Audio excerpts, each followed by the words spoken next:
Thanks, Kyle. Yeah. Yeah. Yeah. Yeah. No worries. No worries. All right, I think We're good? set now. Yep. Okay, and then everybody can hear online. Awesome. So leverage is one of the most important things in investing in real estate. There's not a lot of investments where you can put 1/20th of the value of the asset down, or 1/5 of the asset value down. So buying a residence or buying a what's called a second home, you can buy it as little as 5% down, and buying a rental property, you can buy it as little as 20% down. Now, typically, unless you're getting into margins on stocks, et cetera, typically you're taking all of your cash and just buying the single stock, usually not leveraging yourself. And in general, it's very hard for you to get the same kind of leverage investing in other investment vehicles as you can in real estate, because real estate is backed by a very safe asset. A lot easier to get funding against real estate than other investment opportunities. So I do want to give you an example of the power of leverage. So in general, you're usually putting 20% down on a rental property. So let's say that you bought a property for $500,000 and put $100,000 down. So that's 1/5 of the property value. If the property value goes up by, let's say, 3%, which is usually what I use for any of my models on a forward-looking basis. So I'd like to use 3%, even if the average has been typically higher than that. But if I assume 3% appreciation on $500,000 and the home value has gone up by $15,000, but your return is not 3%, because you've made the $15,000 on your investment of $100,000, because you bought this property with only $100,000 in. Your return on investment is always the return on the capital you put into the project. So you put $100,000 into the deal, and if the value goes up by 15,000 or 3%, then you've actually made 15% in your money, right? Here's a really cool example. Let's talk about a personal residence with 5% down. So who here does not own their personal residence right now? Does not. Does not. Yeah. So just a couple of you. Good. I'm going to get you guys really excited, okay? So if you bought that property for $500,000 with 5% down, so you've put $25,000 down, and the home value has gone up by $15,000. What's your return on investment in that situation? I didn't prep you guys. This is a math class. 60%. 60%. You're close. I know you're very close. 60% return on your money. That's really, really good. And all you're doing is buying your own home. Now, it's not just the appreciation, though. There's a few different factors on investing in real estate. And so you're buying for cash flow, which is one of the ways that you make money in real estate. Now, in general, with 20% down, most properties do not cash flow very positively. Usually with 20% down, you're cash flow neutral, or maybe just slightly positive if it's a good cash flow investment. Nanaimo is going to be a lot better than where I'm from, Vancouver, where it's really, really hard to find properties that cash flow with 20% down. But in general, a good cash flowing property might generate between 1% to 4% return on your capital per year. So you're putting a little bit of money back in your jeans. So the $500,000 property, maybe you put $100,000 down. Maybe you're getting $1,000 a year in positive cash flow, maybe $60 a month, $70 a month, nothing to write home about. So that's nothing super exciting. The appreciation we talked about, if you assume a 3% annual appreciation, you're making 15% return on your money per year from the appreciation. But here's one people don't think about at all: the mortgage pay down. So if you bought a property and the tenant just covered your mortgage payments for you, and you had no appreciation whatsoever, so assume that the property values never go up, and assume that the tenant is just covering your expenses for you. Any idea what your typical return would be from just having the tenant pay down your mortgage? About 7.5% to 9%. In fact, right now with interest rates even lower than they have been in the past, it's actually higher than 10%, the return on investment from just having the tenant pay your mortgage for you. So in that same example, if you put $100,000 down into that deal, your tenants are paying down about $7,500 to $9,000 per year on your mortgage and paying that down for you. Who here gets 7.5% to 9% every single year consistently in their stock portfolio? Right. You guys are online too. I'm looking at you guys too. So usually when I do a presentation, there's usually 1 in 50 people that put up their hand. There's not 50 people here, so 0 people put up their hand. But it's an interesting observation. So if you total these up, you're making 24 to 27% return on your investment by investing in real estate. That is really, really good, by the way, in case you guys aren't excited already. So this is why I invest in real estate. This is how the return on investment is broken down. So you can see not a lot of your return is actually coming from the cash flow itself. If you're only getting 1 to 4% of the total 27% return is coming from cash flow, not a lot of it is coming from the positive cash flow, but a third is coming from the mortgage pay down, and 58% is coming from the appreciation, which is crazy. Now, that does not mean that cash flow is not important. Cash flow is very important, because if you don't have positive cash flow and you have to keep putting money into the property, guess what? You probably won't be able to hang on to it long enough to see the appreciation, right? So it's still really important to have something that at least covers your expenses for you, so you can withhold any dips and valleys, because the way the real estate market often works is flat, flat, flat, and then spike. And then the values go up by 20% year over year. They don't typically just trickle up at a rate of 3% annually per year. It usually has its ups and downs, and you have to hold on to it for the long term to be able to recognize those gains. So who's involved, or who wants to get involved in real estate? I'm sure a lot of you guys are very interested in investing in real estate, or already are investing in real estate. This information should definitely get you excited if you're not already excited, but it's not that easy, is it? Oh, great, the returns are awesome. I'm going to go and do this. It's a little bit harder than that. And so, one of the big challenges, of course, is what I get to do for a living, which is looks something like this. Getting a mortgage is not a lot of fun. Who here has obtained a mortgage in the last 24 months? Poor you guys. Not awesome.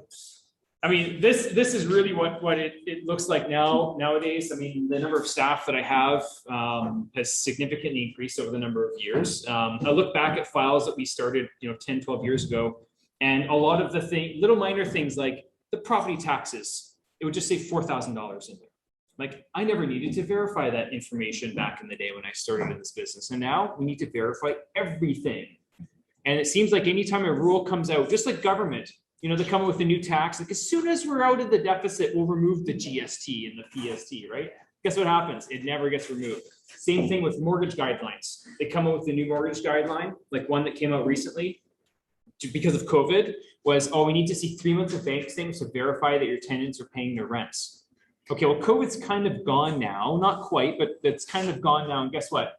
They have not removed that requirement. So we've got to dig into clients' bank accounts, and guess what? Oh yeah, well the tenant actually, they actually did a small little renovation for $200, so I reduced the rent that month, and it's always a big pain in the butt to actually be able to cross-reference all these things. But the amount of paperwork continually increases, and so it makes our lives a lot more difficult, of course. So let's talk about planning and how you get around the challenges with getting financing, and how you build a real estate portfolio. And step number one always is figure out where your money is going to come from. So access to the capital. For those of you that already have a residence, this is what you should have on your residence. You should have a HELOC, or mortgage that has a HELOC, or home equity line of credit, connected to it. And here's how it works. If you have a $225,000 mortgage on a place worth, let's say, $500,000, you can have access to 80% of the value of the property in total credit, which means that if you had a property with 500 grand, you would have a total credit of $400,000. And if you only need a mortgage of 225, then you would start off with a line of credit, which is on the right, of 175,000. Now, the cool thing is that as you pay down the mortgage, money becomes available on the line of credit. And so you'll always have $400,000 in total credit available. So if you pay down the mortgage from 225 to, let's say, 100, now the line of credit is 300. So you always have a total of $400,000 in credit available. Now, the cool thing about this too is that then what you do is you take the money off of the line of credit, and that is your down payment on a rental property. So now what's happening is you don't even have to get into a situation you figure out, should I save up and buy another rental property, or should I pay down my personal mortgage? Which one do you choose? Actually, having this product allows you to do both at the same time. Now, number one, of course, having access to the credit, super key. A lot of you that have owned real estate for the past number of years have seen the value increase significantly. So you have a lot of cash available in your property. And not a lot of people realize they don't actually have to have cash to invest in real estate. And in fact, from a tax perspective, this is actually the recommended version. And the reason for that is that this portion here, your personal mortgage, is not tax deductible. Any money you borrow for personal use is not tax deductible. Any money you borrow to invest is tax deductible. So the interest portion of the payments on the money that you're borrowing to invest is tax deductible. So now the mortgage that you get on the rental property is tax deductible, and the money that you borrow against your residence to invest for that down payment is also tax deductible. Yes. When you borrow money like that against yourself, obviously that's going to increase your debt service ratio. Yeah. So how do you circumnavigate that? Yeah, so really what you should do is a couple of different things. Number one, if you're paying down this mortgage, then ideally every 5 years or so, you can re-amortize that personal non-tax deductible mortgage over a 30-year amortization again, which then lowers the payments. In addition to that, making sure that you have 30-year amortization on all of your mortgages, making sure you don't have any personal debts as well is very key. So to give you an idea here, the qualifying payment for every $100,000 you borrow, and this is using what's called the stress test, is about $550 a month. If you have a car payment that is $550 a month, and maybe you owe 25 grand on that car, that's the same as borrowing 100 grand on a mortgage. So what people often do is when they first get set up, is they take this product, they roll all of their personal debts into the mortgage to lower all of those payments, and then they've improved their debt servicing enough where then now they can borrow the money on the line of credit to invest in something else. So yes, of course, if you're borrowing all of the money, that hurts, but at the same time too, if you have cash, you could set yourself up by taking your cash, paying down your mortgage, and then re-borrowing it back out on the line of credit. Well, guess what? You still owe the same amount of money, except now you have a tax deduction on that down payment that you borrowed. So that's and it's a very simple key, but an easy example is I had a client who had a ICBC settlement. We did exactly that. We took her I think it was about $200,000 in her ICBC settlement. We restructured her mortgage so she had a re-advanceable product, paid down her non-tax deductible portion by 200 grand, borrowed 200 grand back out on the other side, and now she gets to write off the interest on $200,000.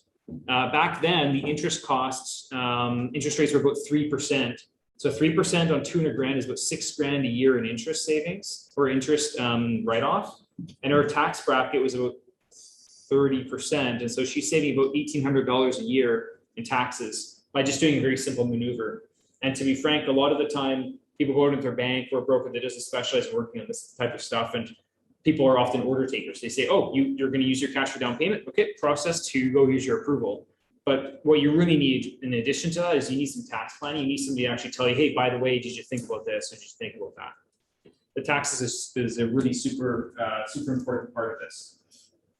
So now you re-borrowed that money out to invest. There's a really good book by Robinson Smith, who actually lives on the island. I think he's located in Victoria. There was the original book called The Smith Maneuver, written by his father, and Robinson Smith wrote the subsequent revised version where he goes into a bit more detail. For those of you that can't fall asleep at night, great book to read. But actually, it's very, very, very useful information. I hope Robinson is watching this, by the way. But your book's great, Robinson. I love it. So now that you have access to capital, now it's a bit easier to plan and start to look at, okay, what is my plan? How am I going to build my real estate portfolio? It's really important you sit down with somebody that understands how to build this. It is very difficult to get the financing. But the plan is super, super key. You guys may have heard this phrase before, but if you plan or if you fail to plan, you plan to fail, right? You guys have heard that one before, I'm sure. So it's really important to sit down and actually create a game plan. Sometimes we see clients just jumping in head first, just biting at the first deal that they see, and it's really important to understand, where do you want to take this? Do you want to buy 5 properties? Do you want to buy 10 properties? Do you want to buy 1 property? The plan for each of those is very, very different.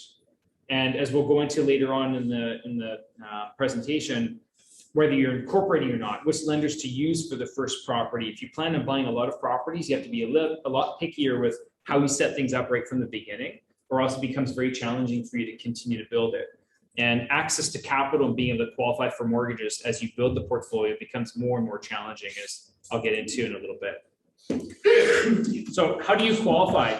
This is a really, really important understanding. There are 3 basic methods that lenders typically use. This is the most common method, by the way. Most banks use this method or something similar to this. So what they do is they call it 50% add to income. And in fact, a lot of them just call it add to income. Sometimes they use 80% or 50%, but either way, they're taking this percentage of the rent and then adding it to your income. So let's say that you have a property that generates $1,000 a month in rental income. They'll take 50% of it, and then they add this income to your income. Well, guess what? They only like to use 44% or 40% of your income to use to service debts. So they take $1,000 a month in rent, 50% of that, so $500 is what they're going to use. They're going to add that $500 to your income, and they only want to use about 40% of your income. So they're using $200 of the $1,000 a month in rent. Do you think that's very fair? No. And it's very difficult to build a real estate portfolio if they're only using 20% of the rental income in this example. So some lenders, particularly credit unions, will have an offset. And so the offset is a bit different. In the same example of $1,000 a month in rent, they take 80% of it, so $800, and they would offset all the expenses against that $800 first. And if there's surplus income, they'd add it to your income. If there's a deficit, then they add it in as a liability. Now, in theory, if the expenses on this property are only $800 a month or less, then there is no net effect on your debt servicing for owning this property. With the add to income method, because you're adding something to the income and the liability side, there's always a net impact on your debt servicing. And again, I'm sorry, I know that Jason probably didn't prep you guys for this being a math class, but that's just how the math works. You're just gonna have to trust me on it. The offset is much better, okay? The other version or method here is what's called DCR, stands for debt coverage ratio. This is actually a bit of a hybrid between residential lending and commercial lending. So in commercial lending, and I'll get into this later, this is actually a method that banks use. And it's a primary method that banks use to determine how much you qualify for. So when you have a certain number of properties, some lenders switch to a debt coverage ratio. They like to see that the properties themselves are generating a surplus of income of about 1.1 or 1.2 times all of the expenses. Now, one of the challenges is when the stress test came out, and now the lenders are using a rate of 5.25% to qualify you. The big issue that we're facing right now is that right now, with 20% down, you're lucky to find a property that covers itself. But the lender wants you to have a property that covers itself by 0.1 or 0.2. So an extra 10 or 20% on top of the expenses should be going in your pocket. On top of that, they also want to make sure that you're qualifying the payments as if your interest rate was 5.25, which is double or even triple, depending on which rate you're taking, fixed or variable, double or triple the actual interest rate today. So the problem is it's very difficult with lenders that use a DCR or debt coverage ratio to give you 80% leverage. A lot of time it's 60, 65%. And so in general, the lenders that are going to switch to this method, when you have 2 or 3 rentals, your leverage that you can get through those banks starts to decrease. It gets harder and harder to build a portfolio with high leverage. So in general, we find that these lenders are not great for when you have 3 rental properties plus, because you're going to be putting a larger down payment down to qualify for them. Example, I had a client earlier this year. He has 13 residential properties. His net income per year on his personal tax returns is about $1.4 to $1.5 million. And he has a net worth of probably $8 or $9 million. He's buying 2 condos in Surrey worth about $500,000, and only one of the major banks would finance him because he has too many properties. And yeah, it gets better. And on top of that, they would only finance 30% of the property value because that's all of the debt coverage ratio would support. So 30%, so you had to put 70% down in order to qualify with the bank. So needless to say, that wasn't a great option. And no exceptions, by the way, because it's got too many properties, right? Apparently, they just don't really care to have a strong client in their portfolio.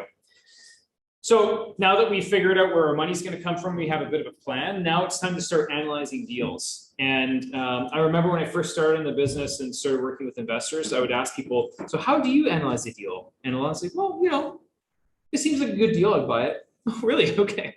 That drove me nuts because as a math person, I'm like, no, you have to analyze the deal. You have to look at it. You've got to run numbers. You've got to see if it's a good deal or not. How do you know if property A or property B is better than the other?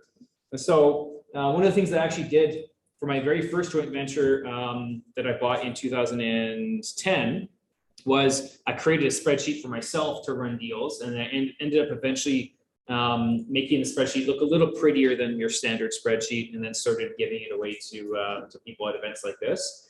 But having something to run numbers to be able to compare property A to property B, whether it's my spreadsheet or some other tool, there's tons of tools out there. You should have something that allows you to easily run numbers and just modify little minor things and stress test your deal. Sometimes if you're not sure what the cash flow will be, well, what happens if the cash flow drops a little bit? How does that affect your return on investment? There are a couple of shortcuts though. One of the shortcuts that I look at is the rent to price ratio. It's a really quick formula and calculation. So all I'm doing is I'm taking the monthly rent and I divide it by the purchase price. In general, my target is about 0.4% or higher. So if I buy a property or I'm looking at a property for $500,000, then I want the rent to be at least $2,000 a month. So if I take 2,000 and divide it by 500,000, that's 0.4. So I'm always trying to figure out what the rent to price ratio is. That's my really quick and dirty math to see if I'm in the range where I might be able to produce positive cash flow or at least break even on a property. It's Vancouver prices, so right? Well, 500,000 and $2,000 here might be good now, but Do you also yeah. factor in things like, if you're looking, like what you just said, that example is 500,000. If you think you have to put $50,000 into the house to fix it, you factor, so you call that house 550,000? Yeah. I would, yeah, the total cost, yeah, to get it to that point. And that's another thing too that you can sometimes do. So if you have a spreadsheet, you can also look at it and say, okay, if I buy it for 500 grand and I just keep the tenant in there of paying me 1,800, let's say, this is what my return on investment is. What if I put in an extra 50 grand to renovate it and I can get 2,200 on it? Now, is it a better or worse investment? So you can actually run the numbers and see if your return on investment is better or worse by putting more cash into the deal too, which is super helpful.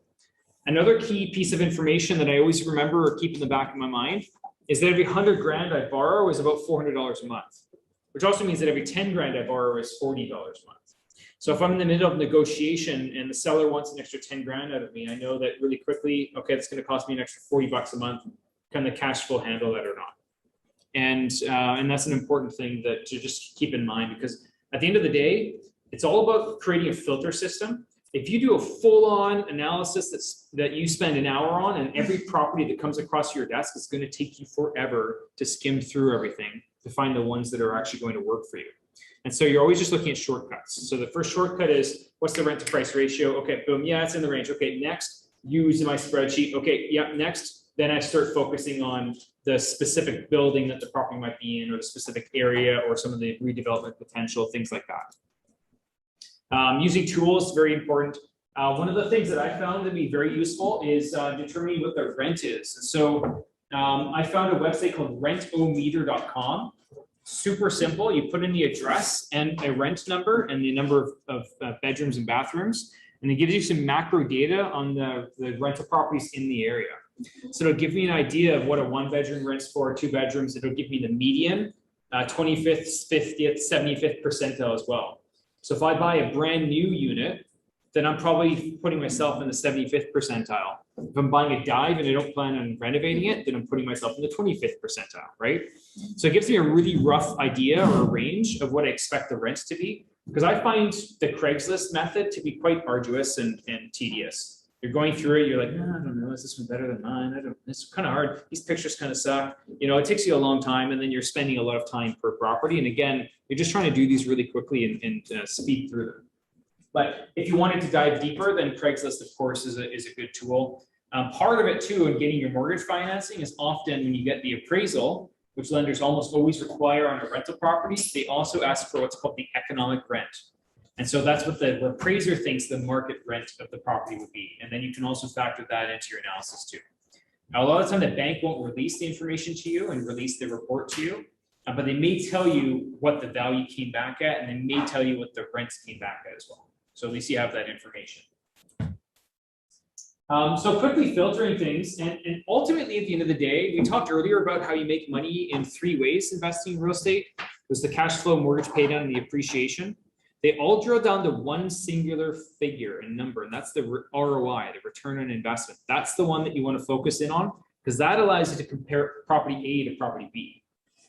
So if in Nanaimo, I think that the appreciation will outpace, let's say Edmonton, for instance, maybe Edmonton, the prices are cheaper and the rent as a function of the purchase prices is better, then I might say, well, if you just use the same, if you're just looking at strictly cash flow, then you might say, well, Edmonton seems like a better buy. But if I factor in what I think the appreciation rate and how I think that Nanaimo would have a stronger appreciation rate than Edmonton, then all of a sudden you see, well, okay, the cash flow is 2% better in Edmonton than it is here, but just 1% of extra appreciation is 5% return on my capital from the appreciation figure. Well, actually, it seems like overall, the return on investment in total from buying a place here in Nanaimo would be better than Edmonton. And so looking at these and being able to tweak numbers and make it really simple and easy for you to do calculations, I find is really valuable, and especially being able to do them on the fly. The other thing that's important too is just gaining a really good understanding of any market. And so depending on where you're going, you want to start to dive into it. And sometimes you'll find trends in certain markets. You'll find that certain types of properties perform better or cash flow better in certain markets than other types in other areas. A general rule of thumb is the more units you can jam into one parcel of land, usually the more income you're going to generate from that property. And so you'll find that in most areas, duplexes, fourplexes, et cetera, will generate more rental income. But there are some exceptions to that. Sometimes, like I have a client that owns a high-end house in Lions Bay. He rents it out to movie directors, et cetera, and all of a sudden, his $3.5 million home is generating $30,000 to $35,000 per month in income, which is insane. And so actually in that particular market, the super high end works.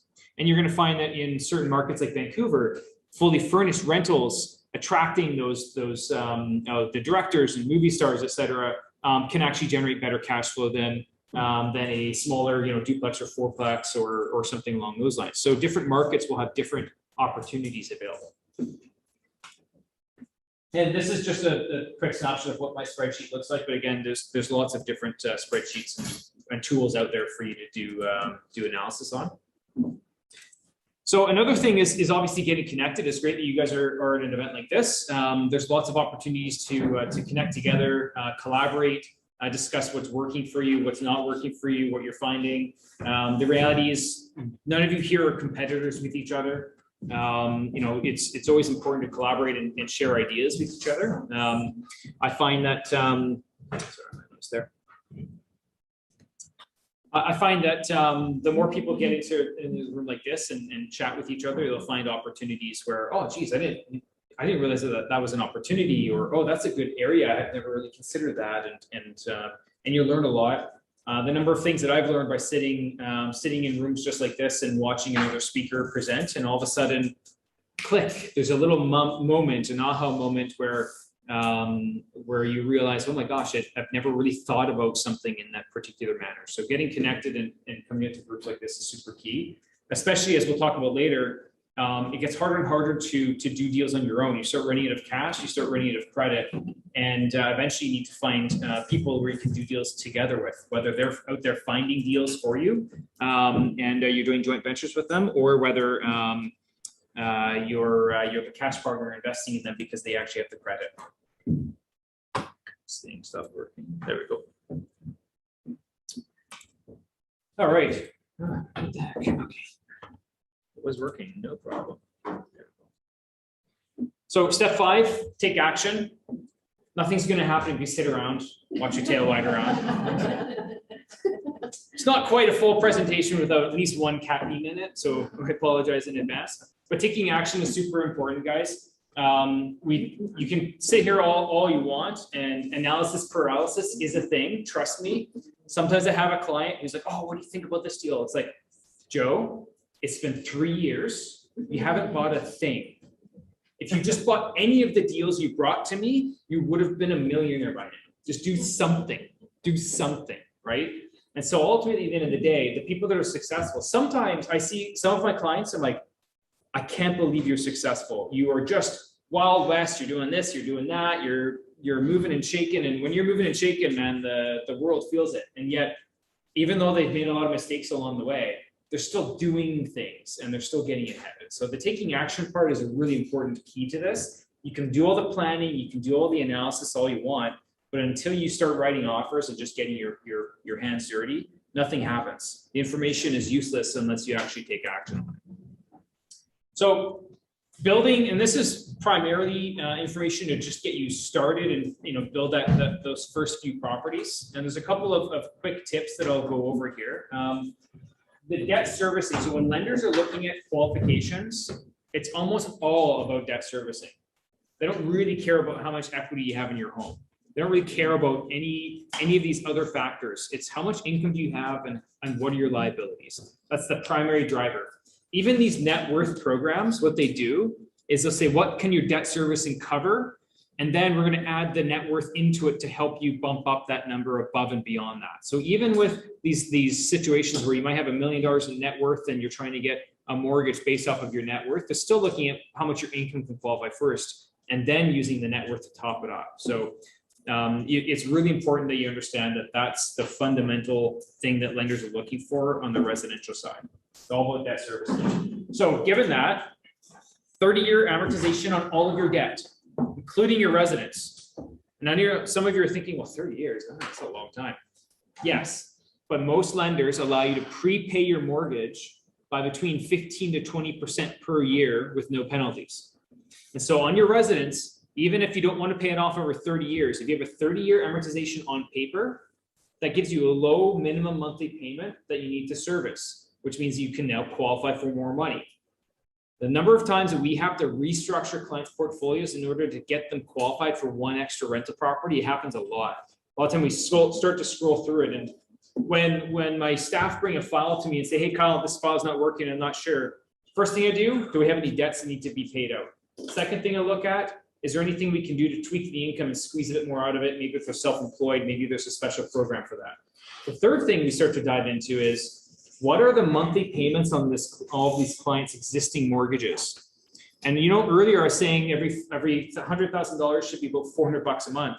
Sometimes we see clients where they're accelerating the amortization on their residence and like, I'm doing the right thing. I'm paying off my house really fast. Yes, but now the bank looks at that and says, well, you have an obligation to pay it off fast now because you've set your payments at that rate. And so now you don't have any debt servicing room to buy a rental property. So you need to re-amortize it, stretch it out over 30 years. And guess what you can do? You can make lump sums on that mortgage. If the lender allows you to pay off 15 to 20% of the mortgage balance per year, you can pay off the mortgage in between 5 to 7 years. Most people aren't paying off their mortgage in 5 to 7 years. You can use the lump sums to do that, and it doesn't affect your debt servicing. So that's one of the simplest keys that we find is just have it on a 30-year, and then feel free to use the lump sum to pay it off faster. Yeah. Can I forward a question? Yes. So from Christoph, I have all my mortgages with RBC, but I'm bumping up against both portfolio loan to value ratio limits and overall portfolio exposure. It's getting tough to get 80% mortgage on the next investment property. Besides a larger down payment, which I don't want to do, and if I can't get my properties revalued to increase the value on paper, do I have any options with non-big bank lenders for additional properties? Who can I approach for a solution? Yes, well, of course. I know a guy. So Christoph, thanks for your question. So I'll repeat it very quickly, but Christoph has a number of properties with RBC and is finding that he's starting to get a little tapped out, maxed out on the loan to value ratio, but also a challenge with the number of properties and the total aggregate debt with the bank. Actually, shortly in my presentation, I'm going to talk a little bit about the challenges that people reach when they have 5+ properties. I'm going to address this directly.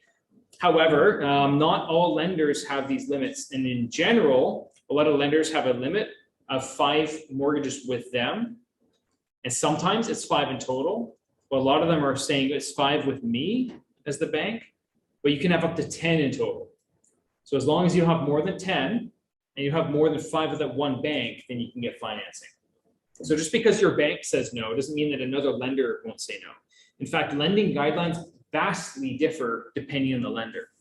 And what we find is very interesting. For instance, Coast Capital has had some of the best underwriting and the best qualifications for rental properties for the last probably 12 to 18 months now. And guess what happened? they're running out of money. Because every lender has a bucket or pool of funds and they say, well, I have this much money that I can allocate to rental property mortgages this year or this quarter. So all of a sudden, Coast Capital started saying, oh my gosh, we're running out of money for this bucket of funds. So now all of a sudden they say, oh, now we're only going to finance our members. And so we're only going to finance you if you're already a member. So guess what we do? We tell the clients, okay, there's nobody that works for Coast Capital here, by the way. So I say, okay, go set up an account, stick 10 grand into a GIC with Coast Capital, and then we're gonna hit the button on it 7 or 8 days. Let's not send it in one day after, but 7 or 8 days later. And now you're a member with the bank, and now you've shown an interest in developing a relationship with the bank. There's almost always a way. But the reality is it does get tougher to build it. I will get into some more details about having, cracking through that barrier 5+. So stay tuned. The car loan example I used earlier as well. If you have a $25,000 car loan and a $550 payment, that's lowering your debt servicing by 100 grand. So a lot of the time, restructuring debt to pay off car loans and other debts is one of the key fundamentals there too. Getting a HELOC should be step number 1. It can be, see, when you get the HELOC set up, the lender is assuming that you're going to borrow all of the credit. And so you have to qualify for the entire limit when you get it. Now, once you have it, not every lender assumes that you're still going to borrow all of it. A lot of lenders on your subsequent rental purchase or acquisition or whatnot, they look at what you actually owe in your mortgage and then what the balance on the line of credit is. Now, a lot of them still use the limit, but enough of them still look at just the balance. And so what happens is when you get the line of credit set up, you need to qualify for the entire amount. If you buy a bunch of rentals, and in general, every rental you own is a net negative, not a net positive, and then later, once you tap out, you go back and say, oh, I'd like to increase my HELOC. Well, I'm just gonna say, well, geez, now you got 8 rental properties. You don't have any debt servicing room to do that. If you did it earlier on and get access to the credit first, then you can go out and build the real estate portfolio. So in general, getting access to the credit before you need it. I will say this, always get money when you don't need it, because when you do need it, they're not there for you. Always happens. It always happens. It's always important to get credit before you need it. And follow the game plan. I talked about this earlier, but if you fail to plan, you plan to fail. So, Sorry, Kyle, can you just explain the car loan for 25,000, paying 550 a month? Why is that the same as borrowing 100,000 for mortgage? so 100 grand on the stress test. So using a rate of 5.25%, the payment is about $550 a month on a mortgage. Yeah, so that's the key is a mortgage, because it's a low interest rate and it's amortized over 30 years, it will be the lowest payment out of any debt you can obtain. And so generally speaking, rolling all of your debt into the mortgage will result in a lower payment, Or which, is it HELOC? yeah, or a HELOC, yeah. Either one will result in a lower payment because it's secured debt. And the same goes for an unsecured line of credit, for instance, the lenders or a credit card, lenders use 3% of the outstanding balance. And so if you have 20 grand owing on a credit card, they use 3% of that, which is $600 a month. The 20 grand on the credit card is eating up more than 100 grand of mortgage borrowing power. And so we almost always are consistently rolling debt into somebody's mortgage in order to pay it off. And that's why we do a lot of debt consolidation. Yeah. Even for our investor clients, even very strong clients eventually have to get rid of those car loans.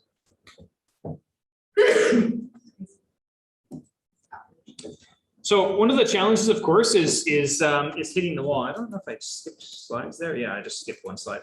So it's not easy. And, it's important that, once you hit the wall, almost everybody will hit the wall. It's very, even the client I gave you an example of earlier who makes $1.5 million a year and has a really high net worth, he's hitting the wall.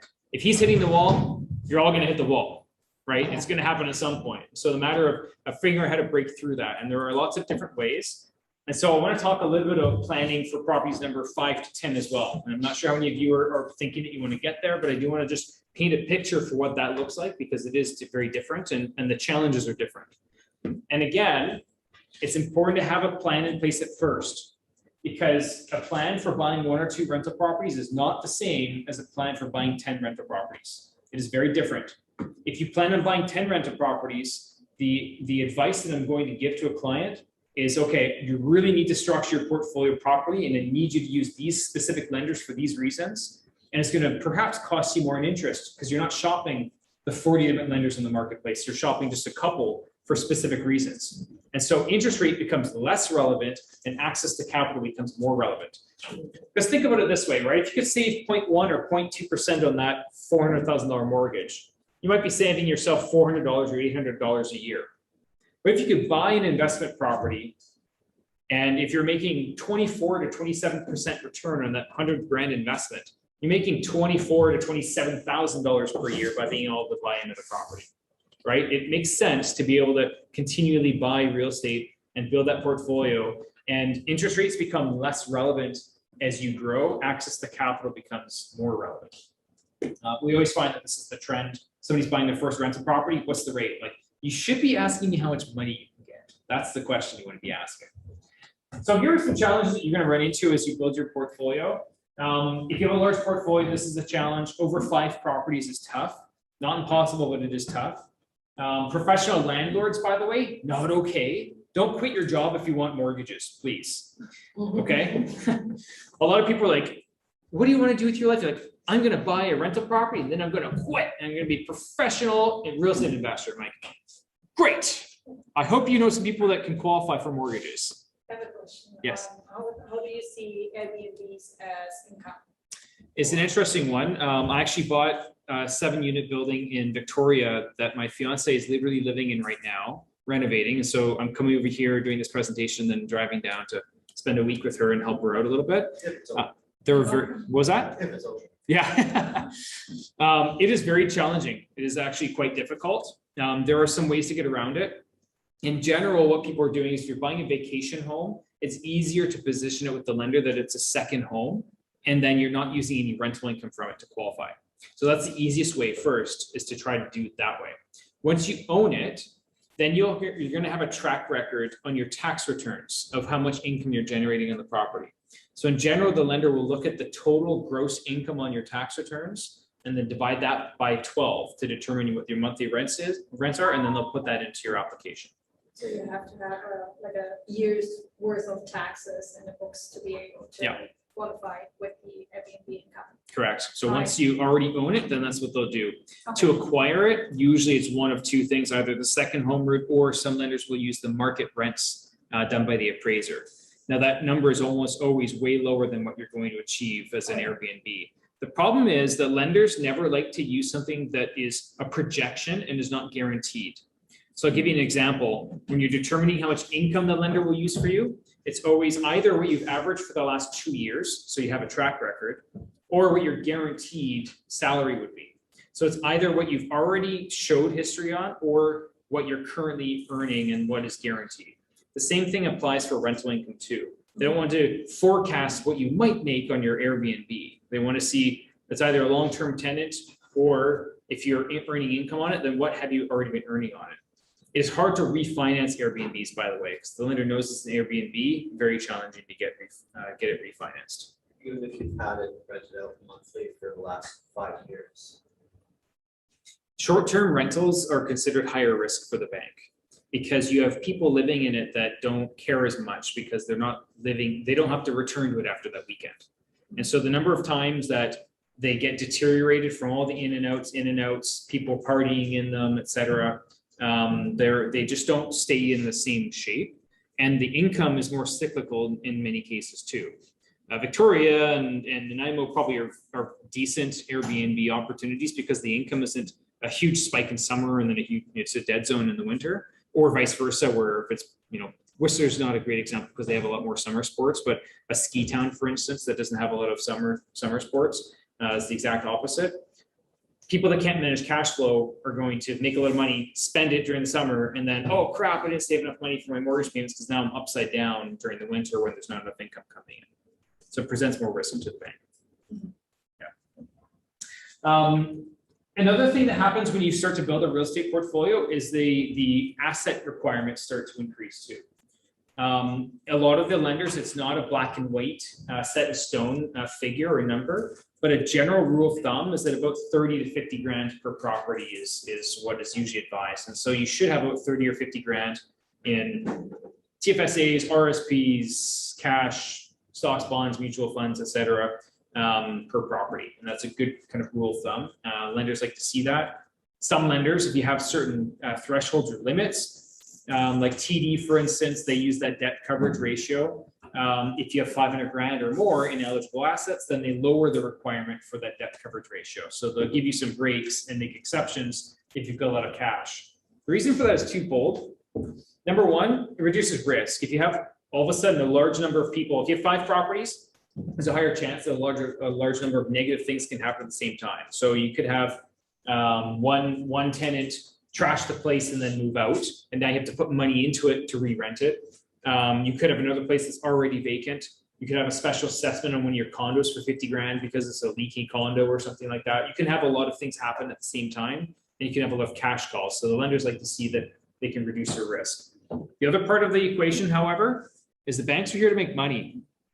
And guess what? If you've got 500 grand in liquid assets, they might be able to double dip.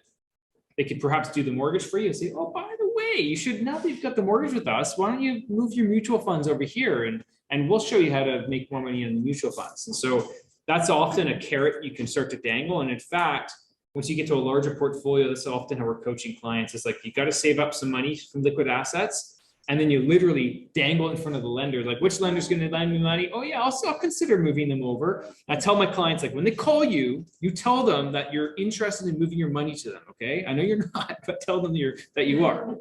Okay.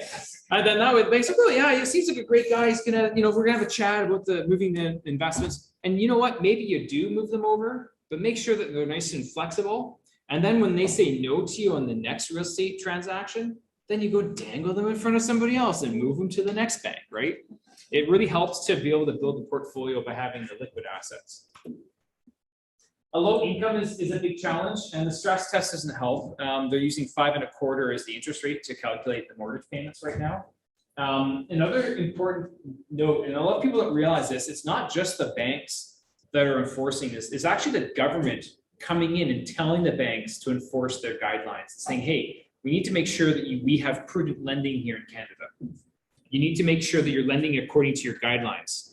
And so it actually happened a number of years ago, 2017 and 2018, there were a large number of audits by OSFI, the Office of the Superintendent of Financial Institutions. And they started going in there and they said, hey, banks, you need to make sure that you're lending according to your guidelines. Well, guess what? Pretty much every deal that we do needs some kind of exception. And so it got really difficult to get any mortgages done. And then you found shortly after that, the lenders got really tight, and then they started loosening up, and then they came out with some new programs like net worth programs. All of a sudden became a thing, because what ended up usually happening in the past is banks would just say, oh, we're going to make the exception because the client has $1 million in the bank and can pay this mortgage off 2 times over. But then the government would come in and audit them and say, you didn't lend according to your guidelines. You don't have a guideline that states that if a client has this liquid asset portfolio that you would do this. And so all of a sudden, a year or two after these huge audits, all of a sudden, almost all the banks came up with some kind of net worth program.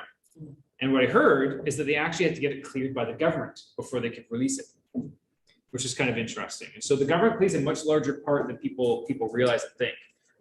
There was an interesting story from, I think it was 2012, where one of the government officials actually asked the CEO of TD how many of their mortgages were non-income qualified. And the CEO said, oh, about 5% of our mortgages. They had an audit, 55% of the mortgages were non-income qualified. So all of a sudden the government was like, we should probably check out this stuff and look into it. Now we'll say this, TD's program used to be really good back in the day.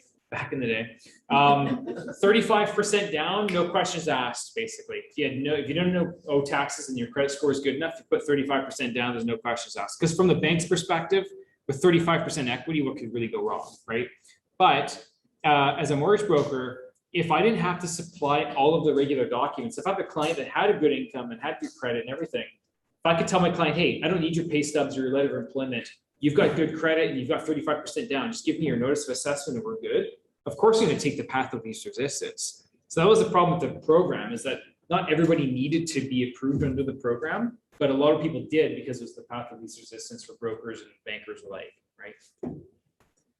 Net worth or some self-employed programs can help alleviate these low income challenges. So if you have a low income, there are a lot of programs. If you're self-employed, then what's called stated income exists, where you state your income at a higher amount and then justify it by providing additional documents to back that up and say and show how that's reasonable. And that's for if you're buying your own personal residence, you're self-employed, you can buy with as little as 10% down doing that. In general, stated income typically exists mostly for owner occupied and not for rentals. One other program that came out recently as well, which is the same kind of thing with the net worth programs, is some lenders now have what's called corporate net income programs. So if you have a corporation and you decide not to pull all of your income out from your corporation, then lenders will use a certain percentage of that income that you keep inside of the corporation as if you took it home. And that will bump up your income too. The last thing I wanted to mention about difficulties here building the portfolio is the complexity. On residential lending, the more complex you become, the harder you are to finance. Lenders don't like to do weird, unique things. And guess what investors love to do? Weird, unique things. You guys are always trying to, oh, let's do this joint venture, we're going to bring in this partner, we're going to buy in a company name, hold it trust for this other entity and do this and do that. The more elements you add like that, the harder it is to get financing. Lenders just like really simple, easy cookie cutter deals. And I can say this because as a mortgage broker dealing with, let's say, a first-time home buyer or somebody buying their own residence versus an investor who has 4 rental properties, the amount of paperwork for the investor client and the amount of time it takes to get the deal done is like 4 times longer, is a lot longer. And so the more complexity, the more the lenders look at it and say, huh, do I really want to do this? Holding properties in trust. This was a common method for a while where instead of buying it in the company name, you would hold it and buy it in trust for your company. So you'd say, oh, I'm buying it in my personal name, but it's actually my company that owns it. That was a bit of a loophole for a while, but that is something that is much more challenging to do nowadays too. So these challenges that we have: low personal income, professional landlords, and self-employed borrowers. Those are tougher. Portfolio cash flow. If you buy too many properties that are speculation buys, this can be very difficult. Or if you're buying development plays. So let's say that you want to buy a property where, okay, this house is an older house on a big lot, but it's right next to a multifamily building, and maybe if I could buy up the whole block, that's a great investment opportunity. But the problem is that it becomes very difficult to finance because in general, those older homes on big pieces of land with tear down houses are not renting out for enough to cover the inflated value of what you just paid for that property because of its development potential. So it becomes very difficult for you to build a portfolio because it doesn't have enough income. The number of properties. So in general, lenders either have a 5 max rule or 5 with them. And most of the lenders that say no more than 5 with them, usually it's no more than 10 in total. And so that's all residential lending, by the way. And then the last thing is liquidity. And I mentioned earlier, 30 to 50 grand is a good target. That's a good number for you to put in. Not saying you absolutely have to have that, but that is in general a good target for you to be aiming for. Have about 30 to 50 grand in liquidity per property. So talked a lot about the problems and the challenges. Let's talk a little bit about the solutions. So how do you break through that wall? I was expecting more laughs, so that's okay, guys. So one of the things that is important is proper lender selection. Which lenders do you use first? So if we have certain lenders that are only good for your first 5, and some lenders that will go up to 10 as long as no more than 5 are with them, which lenders do you want to use first? The lenders that only go up to 5 total, right? Because they're not good for your 6+ anyways. So you probably want to preserve the lenders that can go 6, 7, 8, 9, 10. You want to use them last because they're one of the few lenders that will go up that high. You want to use the lenders that will only go up to 5. And so usually it's a bit of planning to figure out, okay, which lenders are in the mix or not in the mix when you start to grow the portfolio later on, and using the right lenders first to not run into those walls later. Because lenders usually have a maximum number of properties with them, but also an aggregate lending with them too. Sometimes it's just the number, the sheer number of $2 million max with us, or $2.5 million, or whatever that number is. And at certain points, you reach higher aggregates, and then it has to go up to a higher level management. And they don't call these guys the sales guys that want to make the deal done. They call them risk management. So guess what they're looking at? Their risk of lending to you, right? It used to be back in the day when I first started in the business, Like, I've got this $1 million mortgage lender, I really want you to do it. Like, oh yeah, we're gonna get it done. Awesome. I throw that hamburger at the wall and it would stick. Great, the deal gets done. Nowadays, the risk management people are running the show. They're looking at the hamburger I threw at the wall, like, you didn't package that hamburger up really good. So it's really difficult to get financing if you're just jumping into things and not having a solid plan. And really, you have to adapt to what the lenders are doing. We often are taking square pegs and getting the mallet out and trying to say, okay, I'm going to pay off this debt and restructure this mortgage. And I need you to claim this much money in your tax return next year. And then we can fit you into the box and get you to fit. You're not just going to go to the bank and say, hey, you need to finance me and bend your rules to fit my guidelines. Because the bank's going to get audited and the government's going to say, why did you lend money to Joe? You did not fit your guidelines.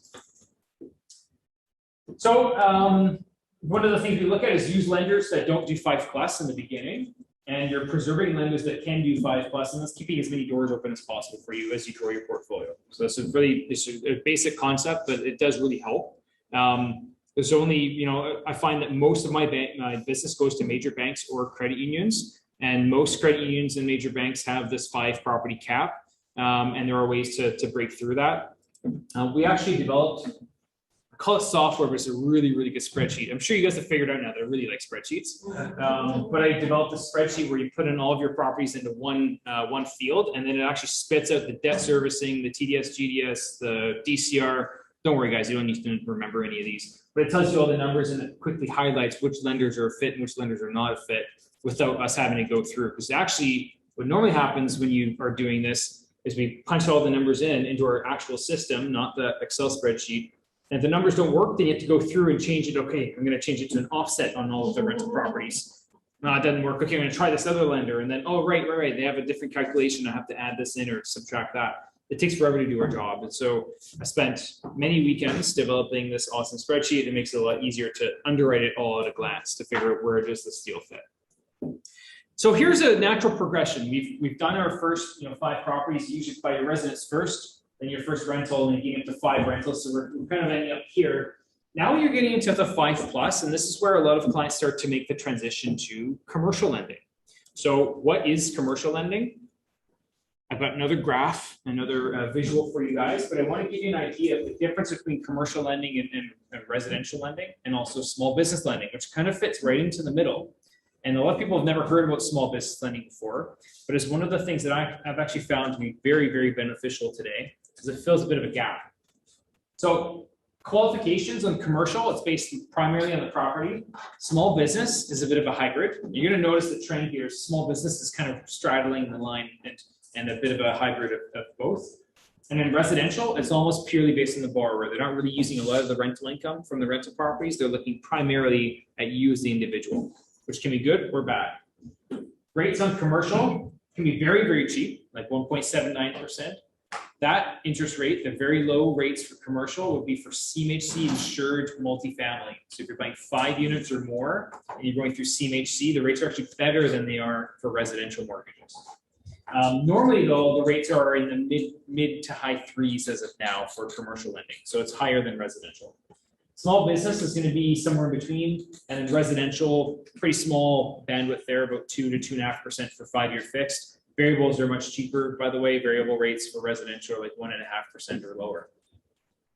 Loan to value, super wide range here with commercial. As I mentioned earlier, if on commercial, the lending amount is based off of the income that the property produces, and I'm going to talk a little bit more about this in a couple of slides. But in commercial, for instance, sometimes you're only going to get qualified for 25% of the asset value because the income just doesn't produce enough cash flow for you to service a lot of debt. And that's something we're seeing, especially in major urban centers like Vancouver. A lot of the deals that come across my desk, it's like, yep, you can get financing on this, about 20% of the value. I was doing some numbers for a client that bought an industrial property about a decade ago. He paid about $1 million for it. Now it's worth $3.5 million. The property will only service a mortgage of $600,000.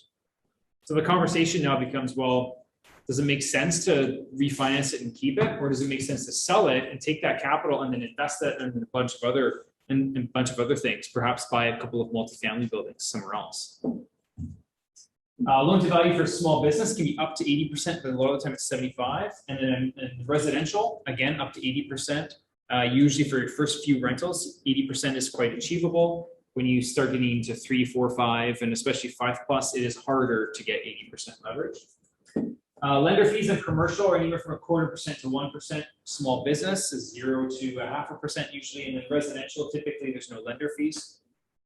Broker fees, so in commercial, typically the broker is paid a fee, and so usually a broker charges a fee, it's 1 to 2% of the loan amount, depending on the size. On small business, same thing, they usually don't pay the broker to do those deals. Residential, it's not very common. I will say that our broker is a bit different. Most brokers just operate in the realm of the 40 different lenders that operate in the broker channel. What that means is that we package up deals, send it to a lender, and then they approve it, and then if it funds, then we get paid directly by the lender. We also have connections with every other bank that does not operate in the mortgage broker channel, because especially as an investor client, sometimes the best option is a lender that's outside the broker channel. So we don't want to turn a blind eye to that option. So we do deals with all of the lenders, but in those cases, we'll go to our clients and say, here are your options. Here are some that are inside the broker channel. Here are some that are outside the broker channel, but a fee would apply because we don't get paid by the lender, so our client pays us. So we're a bit unique in that situation. Appraisals and legal fees. This is quite different. Commercial, $5,000 to $15,000. The most expensive appraisal I've seen was $10,000 for an appraisal, for a commercial appraisal. Inspections can be quite expensive. Environmental studies, a lot of things that can be quite expensive on that. And small business and residential, typically it's quite a bit cheaper. And the company name, commercial lenders are often or almost always a yes. In fact, sometimes they prefer it. Small business, typically also a yes. Residential, it's much more difficult. Not a lot of lenders like to lend to company names on the residential side. And especially if you have a complex structure, it can be very difficult. So how does commercial underwriting work? They use a debt coverage ratio, and it's all about debt servicing. So in general, what they're looking at is if you're buying a rental property, then they're looking at the rental income. They usually prefer the leases. Sometimes they can use market rents over an existing property, and they're looking at the financials and the rent roll of the property existing. Here's one of the problems. A lot of people try to go in and buy a property that is underperforming on the commercial side. And they say, oh, I'm going to buy it and I'm going to turn over the units. I'm going to make them better and improve the income. But the lender is not going to, again, use projected income. They're going to use the current income, the guaranteed income. And so a lot of the time that results in you having to put a significant down payment down because the property is currently underperforming. Another thing you can do, however, on the commercial side is you can also use, kind of like in residential lending, when you get a mortgage, you are personally guaranteeing that mortgage and they're using your income. Well, in commercial lending, you can provide a corporate guarantee. So if you have a company that has cash flows, you can provide that company to provide a corporate guarantee. And then they can point to the cash flows of that corporate guarantee and use that. So if you're buying owner-occupied real estate where you're going to occupy it, then you can get up to 100% leverage for that if your company has enough income to support that debt, which is really cool. So it's really good leverage if you're buying owner-occupied commercial real estate. Some lenders will even allow you to buy a rental property and use a corporate guarantee to help supplement the cash flows too. So there's lots of different ways and a bit more, I want to say creativity, but there's different avenues you can use on the commercial side to get deals done. And I do find that there's a bit more creativity, I guess, on the commercial side than there is in residential. Residential is very black and white, which sometimes is nice because you know exactly what you're getting. Commercial, you've got to submit everything and see what they say. And that's often a gut feeling or a take on how they feel about it. But ultimately, just like residential, it's still based on debt servicing, and they want to see this DCR, this debt coverage ratio. So they want to see that the income is 1.25 times the expenses. So if you find a property where the operating expenses, not including the mortgage, are 50 grand a month or 50 grand, let's say a year, and if the income is 125 grand a year, then that means in order to make sure that the income is 1.25 times the expenses, the mortgage payments can't exceed $50,000 a year. Because the total expenses, in this case, would be 100 grand, and the total income would be 125 grand. So that's a ratio of 1.25 to 1 for income to debt. So they reverse engineer the maximum loan amount based off of this. This is a really important feature because understanding this will help you figure out how much money you can get qualified for in any potential acquisition on the commercial side. So it's not, you don't get pre-approved like you do on the residential, because they're not looking at the individual, they're looking at each property and how it stands on its own. So I noticed that some of you have pens and paper here, and this is a really cool thing. And I know some of you are falling asleep, so I perfectly timed this to wake you guys back up and get you guys super excited about this. This is probably the coolest thing about commercial lending, and this is what the biggest players do. So this triangle here is effectively looking at how commercial real estate is bought and sold. There are three factors. There's net operating income, cap rate, and value. So the net operating income is without a mortgage, what your net operating income is on the property. So all the income minus the expenses. A cap rate is a market derived rate of if you bought the property with cash, what your cash flow would be at the end of the year. So in a 5% cap rate market, if you bought a property for $1 million, then you would have $50,000 a year in your pocket. And so again, it's buying with cash, it's not factoring in the mortgage. And then you have the value. And so if you have two of these numbers, you can solve for the third. So if you know what the net operating income is and you know what the cap rate is, then you can reverse engineer what the expected value of the asset would be. If you know what the cap rate and the value is, then you can determine what the net operating income of the property is likely to be.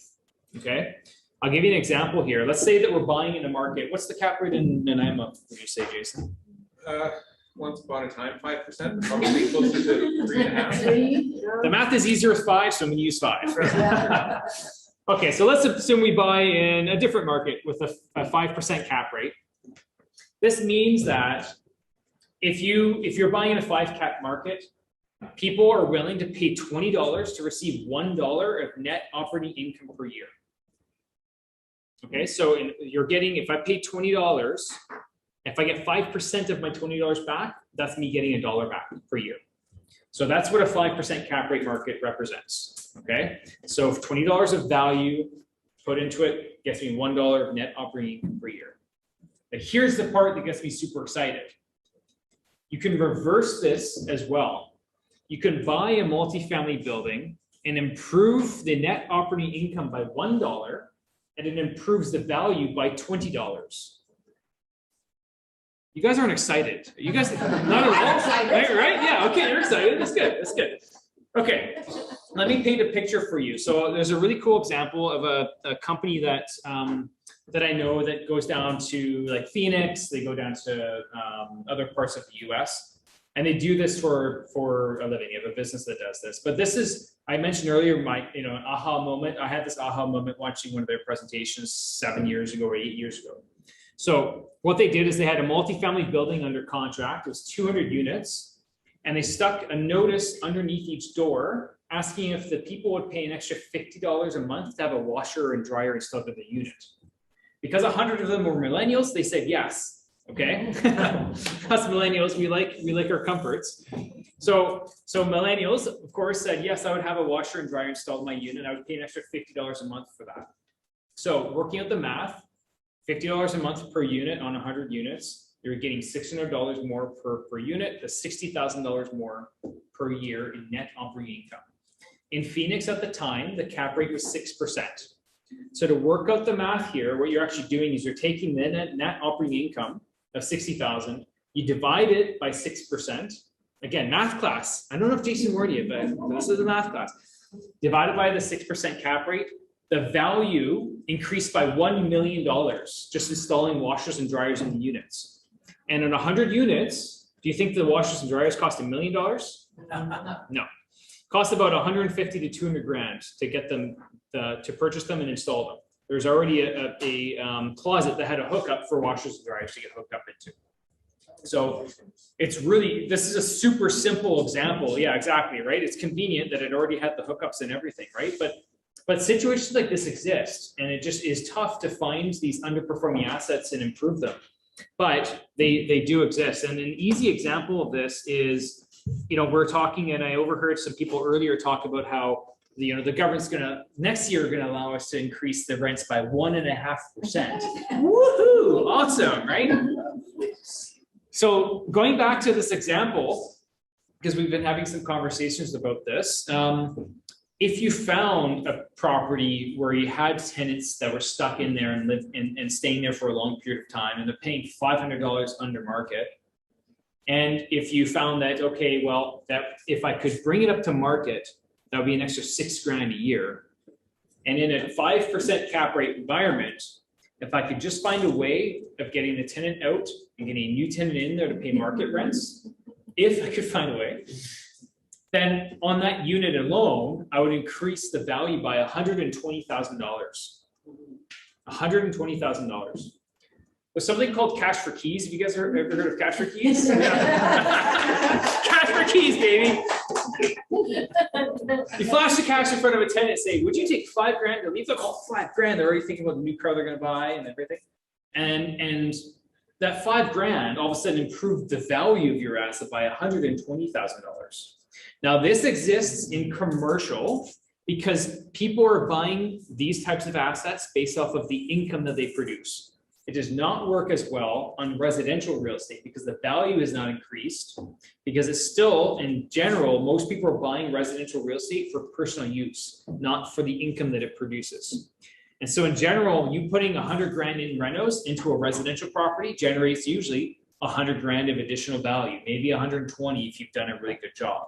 But you're not usually getting surplus value of the money that you put into these projects. In commercial, however, you can find these opportunities where you put $100,000 into it and you've improved the value by $400,000. So those opportunities can exist in the commercial world. So this is a really cool thing, and I hope I explained it well because it's a really complex concept. But this is one of the cool things about buying commercial real estate. So looking at getting creative here, obviously buying commercial real estate and whatnot sounds really good, but buying a 12-unit apartment building might be out of range for a lot of you, and so figuring out how you grow and get to that next step. I do want to talk about joint ventures. Who here has done a joint venture before?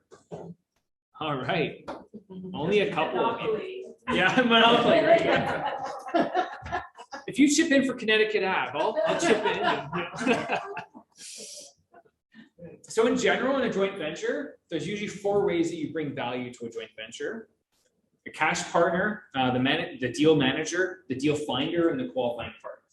And so in general, there's a combination, and every joint venture is different. The number of times that I have people call me and say, hey, Kyle, so I've got this situation. What should be the percentage that everybody should get? And the answer is, it's all up to negotiation, baby. But ultimately, at the end of the day, it usually drills down to these 4 things. And so you can, depending on the deal, if the deal's really, really good, then the deal finder is probably going to be worth a lot more money than the cash partner. If the deal is very weak, then the deal finder is probably not worth as much, maybe a small cut, right? So there's different elements and different values attached to deal finders. I've done a number of joint ventures. I've done 8, I think, 8 joint ventures. And so each of my joint ventures have been done differently. Depends on the strength of the deal, depends on the investor, depends on what I negotiated. My most recent deal that I did in Victoria, I sent it to a friend of mine who sent it to one of his high ups, super, if you think I'm an Excel nerd, this guy is apparently like a real Excel nerd. And he looked at the deal, was like, oh, if somebody does that deal with that person, then they're crazy. And other people are like, oh my God, that deal's so good, where do I sign? And so everybody has a different way of looking at it. You can't get discouraged if somebody says, oh, if somebody does that deal with you, you're crazy. It's like, okay, well, I guess I'll just keep looking then, right? And you keep looking and find somebody where the deal makes sense. It's always just about creating a win-win. And so you're ideally trying to find a situation where between these 4 things, you have, it's like hiring somebody in your business. You don't generally hire somebody that has the same skill set that you do. 2 cash partners that can't qualify for a mortgage aren't really going to help much, right? And so it's a matter of trying to put pieces together that actually fit. And so a successful joint venture usually is a situation where, number 1, get a joint venture agreement done. Please go see a lawyer and get this done. The number of times that I've heard people say, oh, it was my neighbor, I've known him for 20 years and this and that. Well, guess what? That verbal conversation you had 4 years ago and you thought you had a pretty good understanding of what would happen if things go sour. If you don't have it on paper, it gets pretty tricky and challenging. I've done, I've helped people do joint ventures with family, and it's like even more important that you get this done in paper and discuss it. Because with family, it's even more likely that you're skipping some of these steps, right? And so it's highly recommended that you do a proper joint venture agreement with the lawyer. The qualifying partner must have the down payment.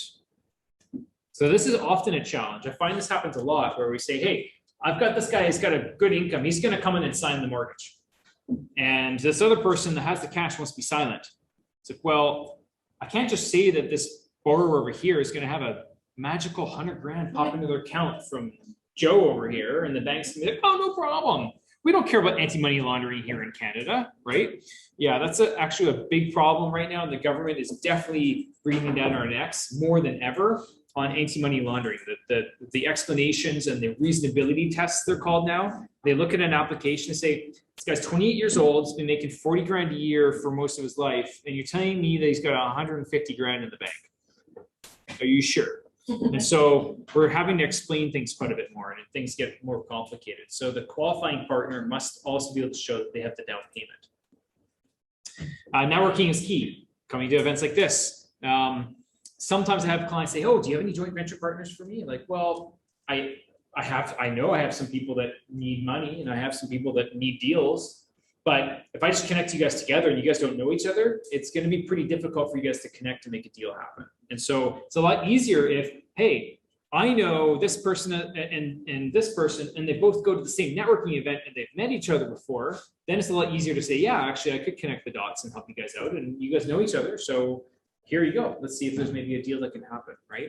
But knowing people face to face and being able to sit down in front of people is really important, because there's a big high level of trust required to do a joint venture. And I mentioned this earlier, but finding a partner with different strengths doesn't help to have two people that don't have cash and want to do a deal, right?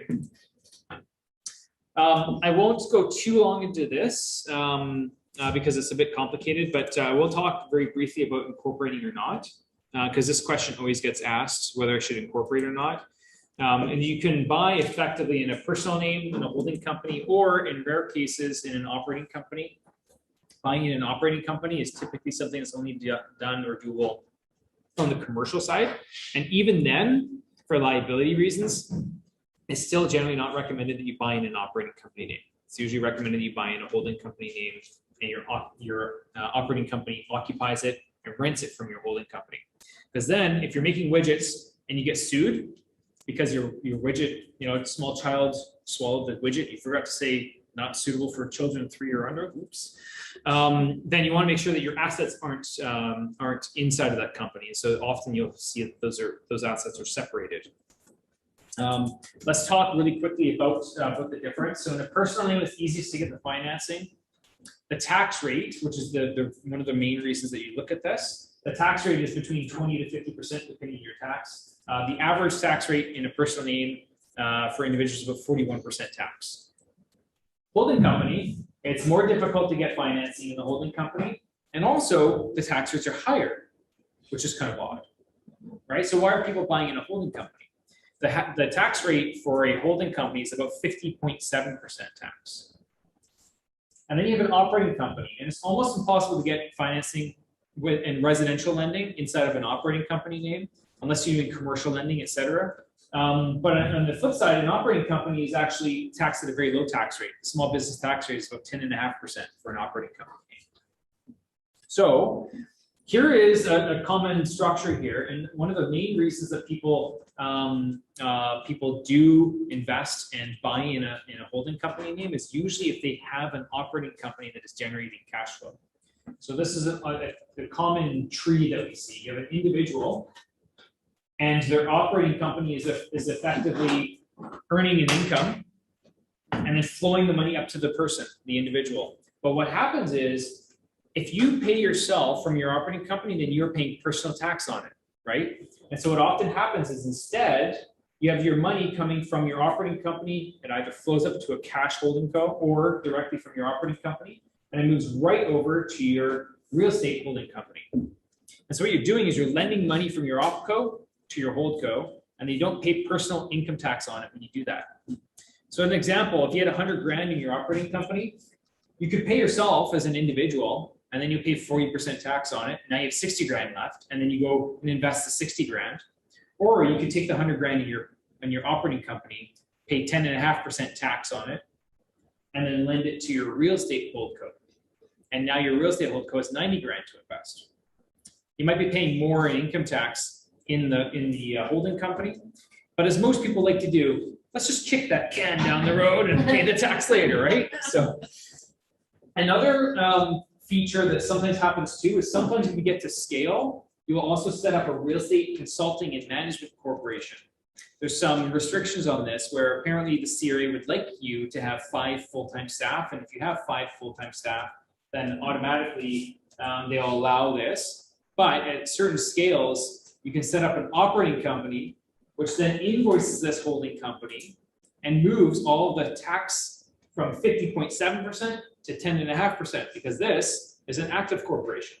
This is conducting business, right? Include yourselves as employees? Yes, you could include yourselves, but you have to exemplify that you're actually doing work.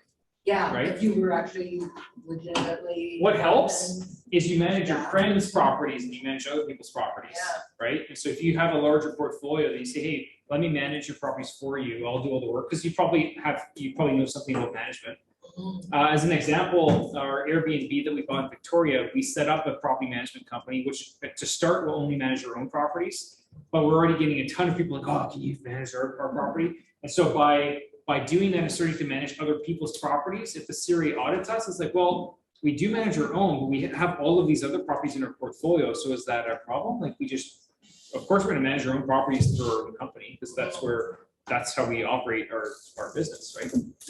I still don't know how the CRA would look at us managing our own specific properties that way, but it's a much better story than you just managing your own properties, right? So this is more complex and much more difficult and challenging. The long story short of it is here's the quick pros and cons on whether you should be buying in a company name or not. If you already own an operating company that is generating surplus income, this is probably the #1 reason to consider buying in a company name versus buying in a personal name. It also helps going with large scale. It can sometimes be easier, in fact, to build a real estate portfolio by buying in a company name, and I won't go into a lot of detail, but there's some complex structures that we sometimes go into about that. And estate planning as well. There are ways that you can actually pass on your estate to your children more easily if it's in a corporate structure than if it's in a personal name. The cons. You're filing now, annual filings to the lawyer, a couple $100 a year. You're paying to get your accountant to do financial statements. That's going to be another $1,000+ per year. Harder and more expensive to get financing. And residential lenders don't lend to multi-tiered corporate structures, meaning that if you have a holding company that buys the rental property, that holding company must be owned by individuals. Sometimes what people want to do is they want to say, well, actually, I want my other holding company to own this holding company, which then buys the rental properties. If you have multi-corporations going up the chain, then most residential lenders won't lend to you. Commercial lenders are usually okay with it, but usually residential is quite difficult. So if I've confused you and you're lost, you're like, what do I do? I'm not really sure if you're incorporate or not. Yeah, Having different corporations, companies or whatever, like buying 4 rental properties here, having another setup for another 4 or 5. that is one of the strategies for sure. If you're using lenders, so if you buy properties with one lender and put them all into one corporation, and you use a lender that doesn't report to your credit bureau or often doesn't report to the credit bureau, then in theory, you could go to the next lender, the next corporation, buy 4 more or 5 more with that lender, and then move on to the next one.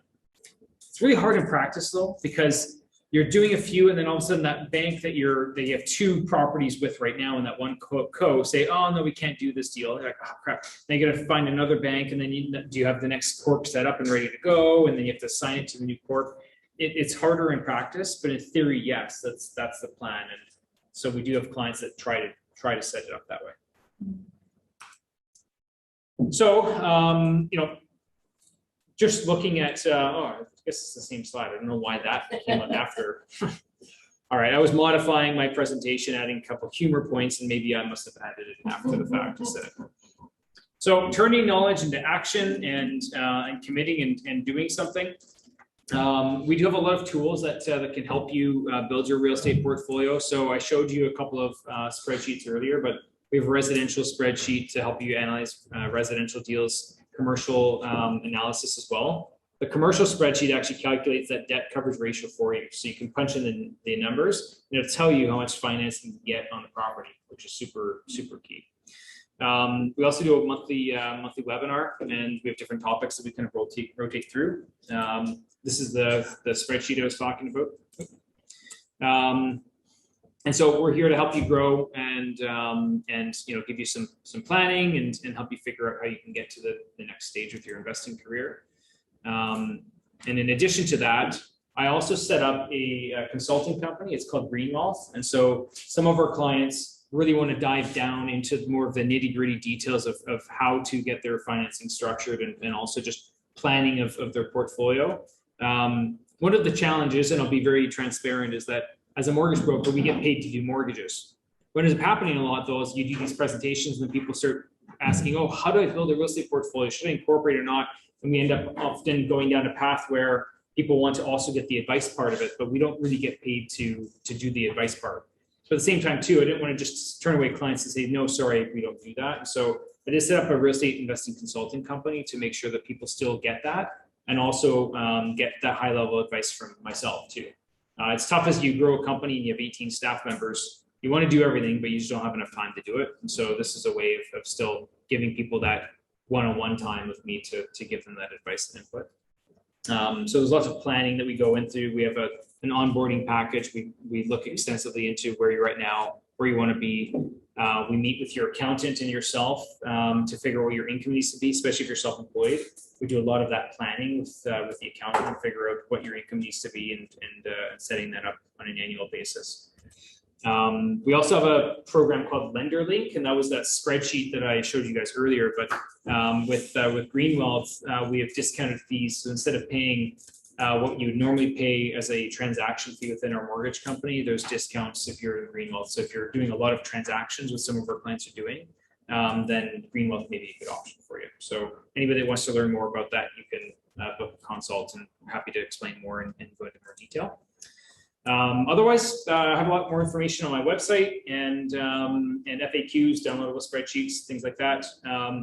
Anybody who'd like a copy of my book, this is a good fundamental book. So it's called Rockstar Real Estate Investing. And it's really good for just understanding a lot of the fundamentals that I explained today.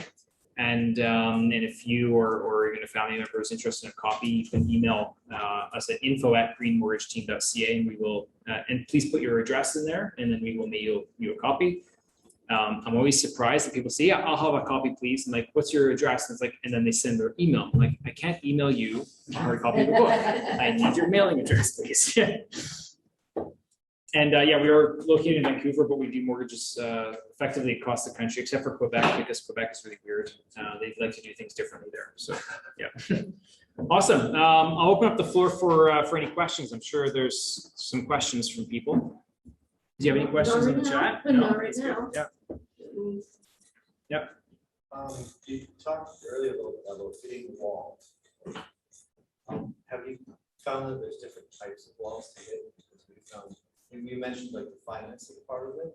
Well, the wall we hit, Jason will tell you about it too, is we looked for properties that made financial sense in Nanaimo and around Nanaimo, just the wall.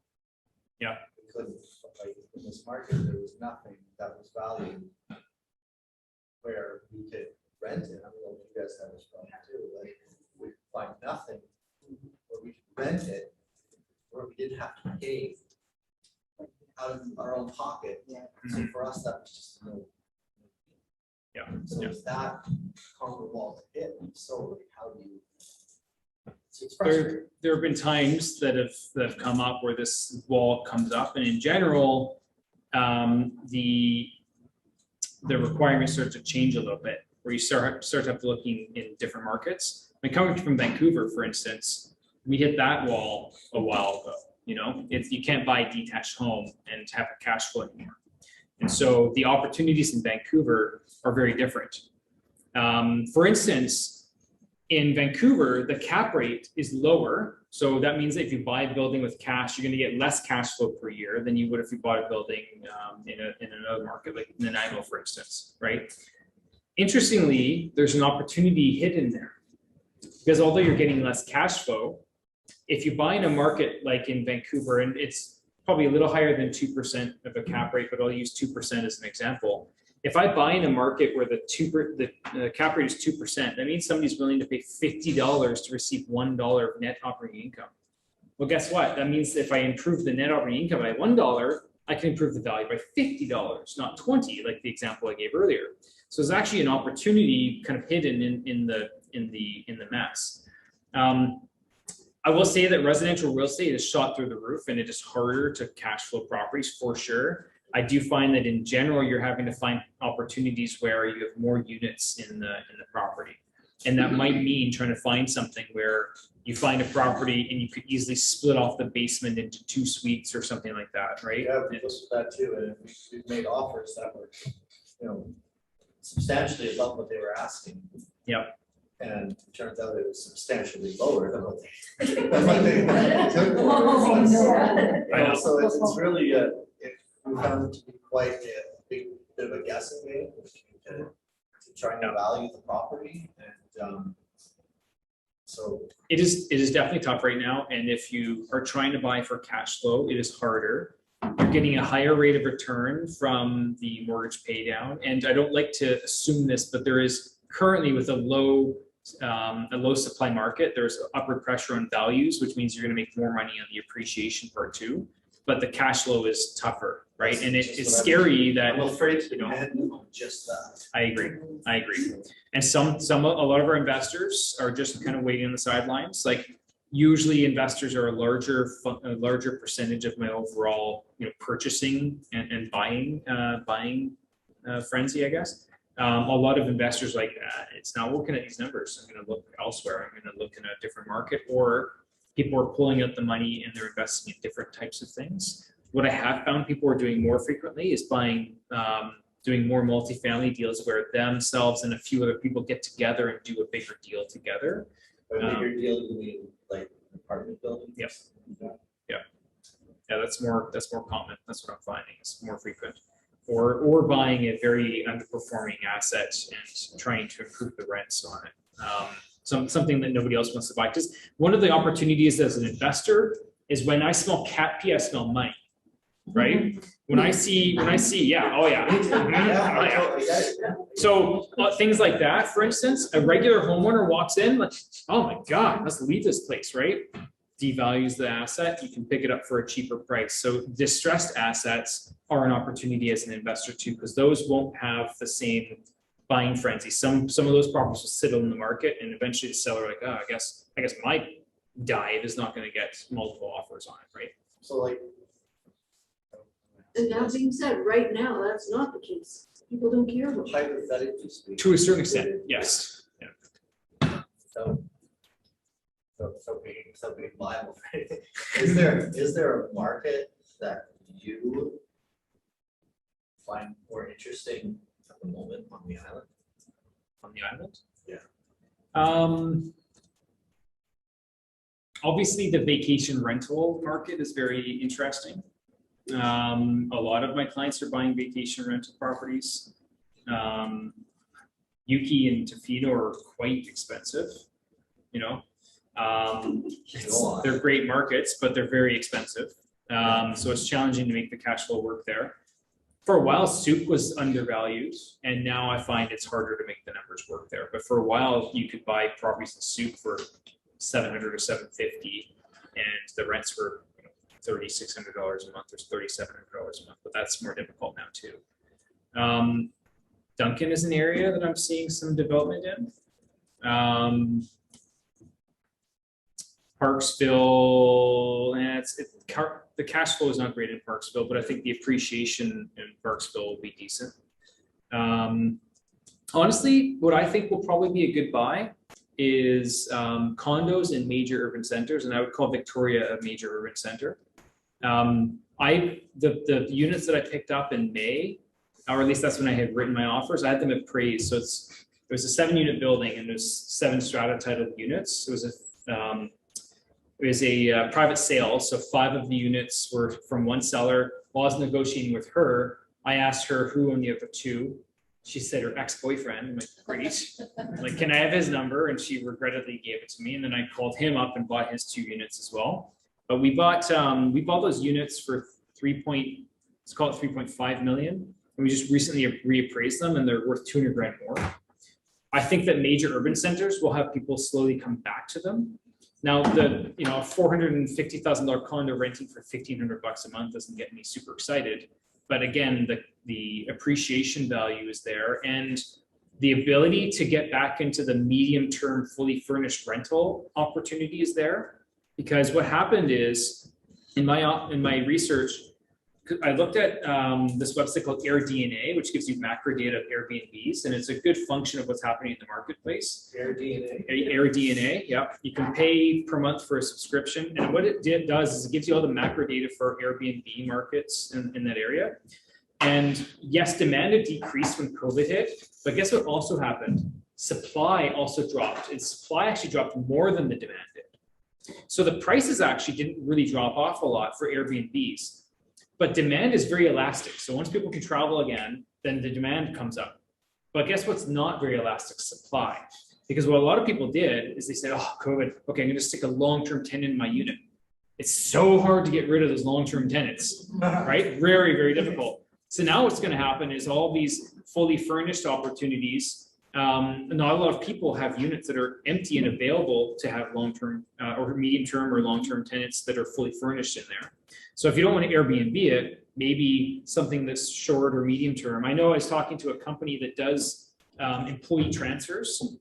A building that we bought in North Van had units that were valued at $700,000 and they rented for $4,300 a month gross. Property management took 30% off the top, and so it's about $3 grand a month net for the owner. And $3 grand a month net on a $700,000 place actually was cash flow neutral for condo in North Van, which was pretty good. That same management company was trying to get a foothold in North Vancouver. We had some conversations about the building that we bought, but because we wanted to do Airbnb and we were going to manage it ourselves, we were almost kind of competing with each other. But they're looking for more medium-term, fully furnished units in Victoria because there will be more demand for that as employees start to travel again. So how about, speculation tax on the units that you're Airbnb out? It's a cost of doing business, but when you're getting $200 a night on these units, that's almost $6 grand a month on a unit we paid $440,000 for. There's a management cost to it, but we've scaled because we have 7 units there, and we've hired a part-time property manager that we're training, but she's going to get paid $1,500 a month to manage our 7 units, which it'll be quite profitable for us. The cash flow on the deal is going to be quite good, but we're still in the process of turning over the units. But it is tough to do like a one-off Airbnb for sure, right? And so that might be where instead of doing Airbnb, you do like the medium-term stuff where you just have somebody else take care of all the management for you. Because it is, unless you have enough units, it is a lot of work. I have a unit in Langley that we turned into an Airbnb because it was a pre-sale that we bought, and I didn't really want to sell it. We closed during COVID, the worst time to buy a property. But of course, that's when the pre-sale closed, so you got to close on it. And at the time, there was a problem where if you put a long-term tenant in the unit and you go to sell, there's actually some situations where the buyers show up on closing day and the renter's still like, oh, hey, what's going on? It's like, you were told to leave? Like, oh yeah, but the BC government said that I don't have to leave. Now what, right? Yeah, exactly. Yeah. So in that situation, I was like, well, I don't know if I'm going to need to sell this condo because I have a business that, at the time I had 8 employees or whatever, like I might need the cash. I don't know what this whole COVID thing is going to look like. So we decided, okay, let's Airbnb it. It's a good way of testing it, see if we actually like it, because it is a hospitality business. And if it wasn't for my fiance who like really likes to be the detail-oriented person and make everything perfect, for me, I'm like, oh, this tenant needs a freaking pizza cutter. Like, come on, like, I'm so busy right now. I can't deal with that kind of stuff. So you really have to make sure that you're okay with that. on the Airbnb side, but I do think that maybe the medium term, fully furnished rental stuff, because there's a lot of people that have a flood in their house and need to stay somewhere for a short period of time. Like there's people that have employee transfers, and there's a lot of opportunity there where people need to stay somewhere for a few months and they want something nice, and the fully furnished units can rent for a premium. And I do think the supply of that is lower than it has been in the past. And I do think that there will also be good appreciation on it. So I do think Vancouver and Victoria condos is a good opportunity. Do you factor in the possibility of having a buyer in the future pay GST if they purchase something that's been run as a short-term rental? No, that's actually a good point. But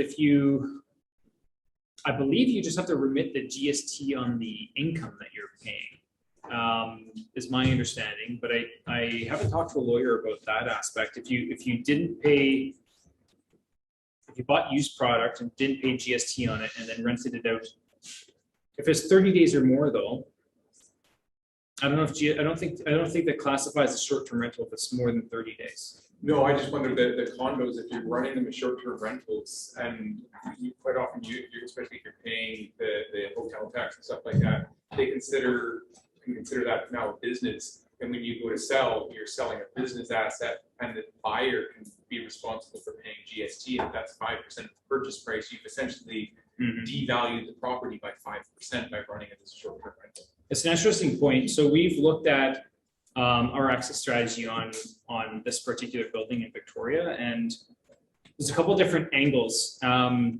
Unwinding the whole Airbnb thing, because they are individual strata titled units. We could just slap some paint on them and they're just regular units again, and then sell them that way. However, on the flip side, because we're operating them as Airbnbs, we have a complex corporate structure where the beneficial owner is an operating company, and the current owner, she's a sly girl. So it was a tourism and accommodation business that owns the property. And so we've set it up where we're going to have, it's called Vic Island Tourism and Accommodations. And we're trying to position it as an operating company. And we know that the GST might apply if we do it this way. But also, because it's an operating company now, any income that we pull out of the company would be taxed at the operating company tax rate. And so we might pay more later on down the road. But instead of paying 50% tax on our income we pull out of the company, we're paying 10.5% tax on it. So yeah, there's some pros and cons back and forth, but it is something we looked at a little bit. But I talking to a tax lawyer, they thought that we might be able to still unwind it and slap some paint on it and do it. But yeah. So putting a medium-term tenant in maybe for half a year, so like on a longer-term rental, and then just saying, okay, it's a rental, I'm selling it this way, you still have to pay the GST. Well, again, every accountant will give you a different example, but I just from my experience in real estate as an agent, I know somebody that sold firewood off of their property once upon a time, years back, sold the property to someone else, and the buyer was forced to pay GST because that property was actually a commercial property that was used to sell firewood in the past, and on a $1 million property, that's $50,000. So it devalued the property by $50,000, right? So again, that's up to CRA, and unfortunately, when you ask somebody if GST is attracted on a property, if it's residential, it's exempt. If it's commercial, it attracts GST. When it's short-term rental, that's still kind of questionable, and nobody can really answer until the CRA basically audits it. That's one of the problems, honestly, with the short-term rental thing, is that it's still kind of a new thing. And sorry, anything 30 days or longer is not a short-term rental. Generally, that's how the cities usually look at municipalities. Yeah. So in Vancouver, for instance, no short-term rentals are allowed. You can Airbnb if the building allows it, and if your tenant stays 30 days or longer. That's not considered a short-term stay. That's a medium-term stay. So the reality is the hotels have been lobbying because the Airbnbs are taking away from hotels. Why are hotel rooms staying empty and you're taking away from rental stock, which means that if you have less supply for renters to use, then now it's increasing the rental rates, right? So that's the concern. So just so I'm clear, anything 30 days or longer is not considered short-term rental? Is there a risk of buying in a municipality that currently allows for short-term rentals and then changing the bylaws to, if you're dependent on it to cash flow as a short-term rental and all of a sudden that's not an option? Is that something? Yeah, for sure. We're actually talking right now in Nanaimo about that. Oh, yeah. Yeah, they are, we configuring, I called in just to see if I need a business license, if we possibly open up an Airbnb. And I said, not at the moment, but they're currently talking about it and early next year. I'm supposed to call back because then I have all the ducks in a row, so. And are they looking at Airbnb and short-term? Well, Airbnb side, I asked for that, so Yeah. I this short term. Yeah. It's also the It's- city of Nanaimo, which means it'll take them 10 years to make. Yeah, really. So, I say they're actually about 10 years. 14 Yeah. studies. It is a tough one for sure. I think the building that we bought, I think there's only 17 or 19 buildings in downtown Victoria that have the zoning and whatnot. And on top of that, it's grandfathered, and we emailed the city to confirm, and they emailed in writing that as long as at least one unit in the building is rented short term, that you're grandfathered. Now, it doesn't mean that they can't absolutely change that, but I do have something in writing that I stuck in my files to make sure that I'm covering my butt as much as possible, right? And I know that when I was raising capital through investors, that was the primary concern, is like, what, Airbnb, it seems like you, based on your numbers, you probably do really well, but like, what if it gets shut down? So why do you have this email? Like, yeah, but what if it still gets shut down? There's always some concern with that, right? Yes. So if everything over 30 days is not short-term rental anymore, does it fall under the Residential Tenancy Act, where then come to the same problem, if the tenants don't want to leave, then are you? Yeah, I don't know how Up to 6 months, that's your medium term. up to 6 6 months. months, Yeah. Okay. Yeah. I don't know enough about how the property managers do it. I don't know if this makes a difference. It might or might not, but sometimes the property manager will set up a lease with the owner, and then any tenants that are using it underneath them are subtenants, and that might mean that then any tenancies are having to follow the head lease, the head tenant. So if the property manager says, I'm leasing from the owner, and then anybody that uses it as a sublease underneath me, then it might point to the terms of that sublease. Maybe, I don't know enough about it, I'm just kind of spitballing, because I know that when we bought that building in North Van and there's a few units in there, they all had lease agreements with the property manager. And that might be a way to say, no, you're just subleasing it from me, and we have to abide by the lease agreement that I have with the owner. That could be it. I have a question back to the holding company and the operating company part. I saw you're super interested in that. The one person. So if you have a holding company, an operating company, and you bought a rental property outside of all of that, Mhm. before you had those property or that thing set up, would there be an advantage to selling your existing rental property into that, or can you transfer it, or is there any way that? So if you move it into the company name, it is considered a deemed disposition, which means capital gains triggers That's what I was- and yeah. property transfer tax triggers. Okay, However, on both of those items, if you talk to a good accountant, Yeah. there's something called a section 51C rollover or something like that. I don't remember exactly what it's called. But there are ways where you may be able to roll that asset into the corporately owned company.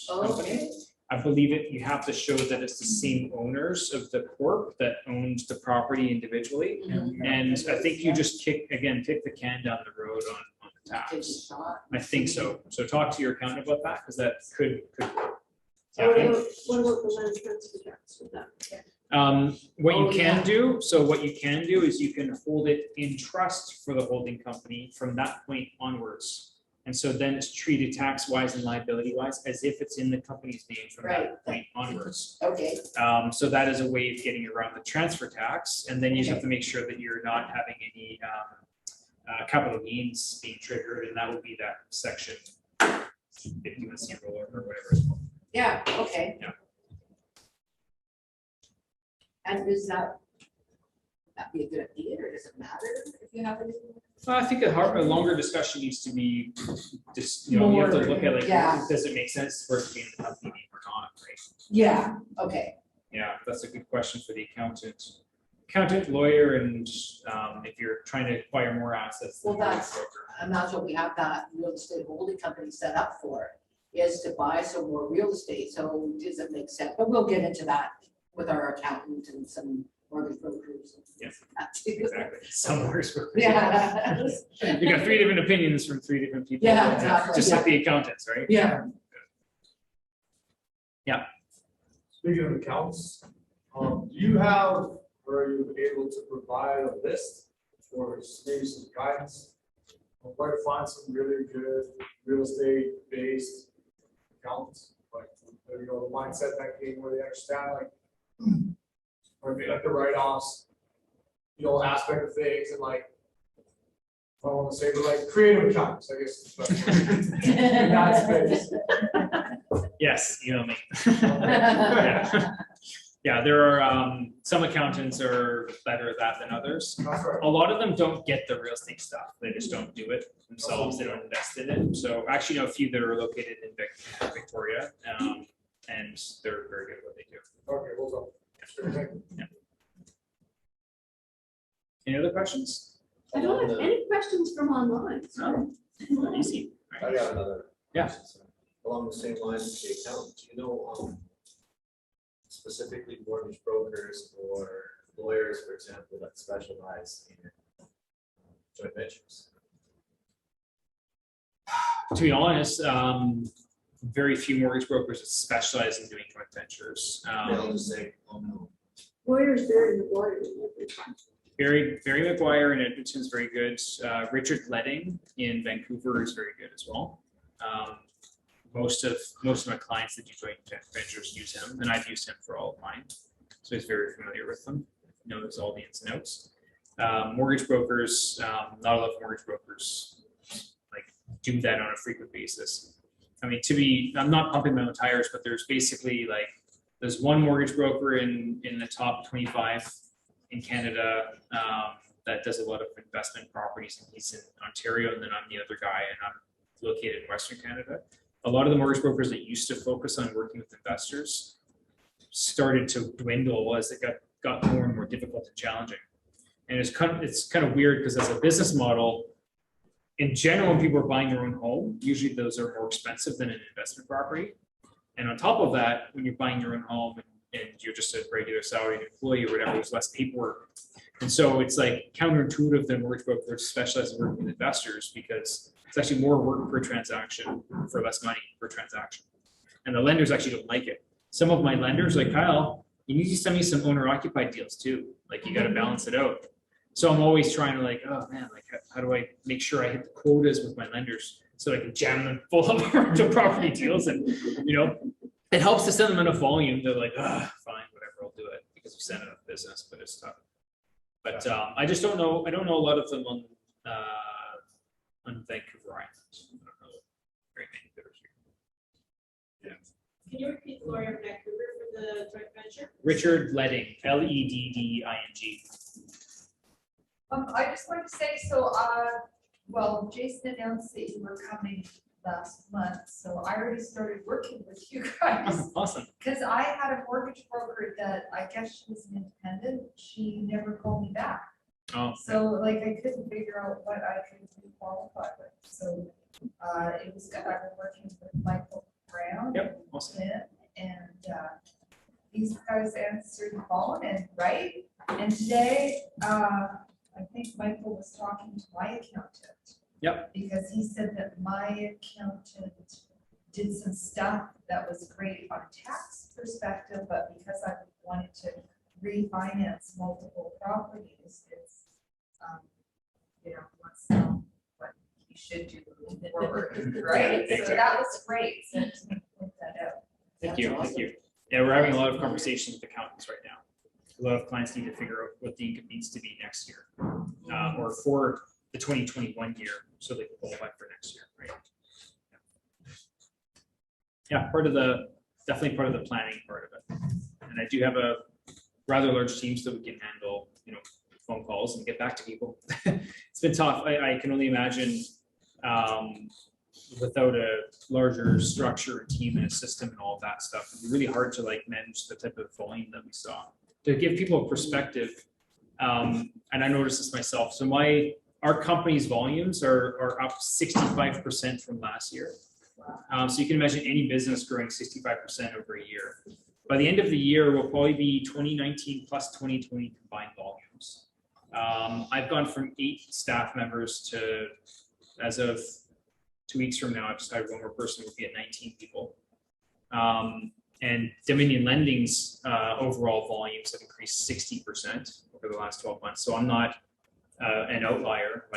Everybody's grown substantially. It's been busy. It's been very busy, and it's tough to manage that. And a lot of people are too small, and you don't have time to hire somebody and train them, right? So I finally kind of cracked through that barrier where we're large enough now that if I hire somebody, I don't have to sit there and train them and spend extra time, right? I have staff and we have systems that help make that simpler, but it's been a tough go. Last 20 months have been tough. Because my other mortgage broker, I gave her a bunch of mortgages as my mom, and then all of a sudden she doesn't call me back. It's not like I did anything offensive, but she's just too, maybe I was too complicated, but she, yeah. That's one of the big challenges is these deals get more and more complicated.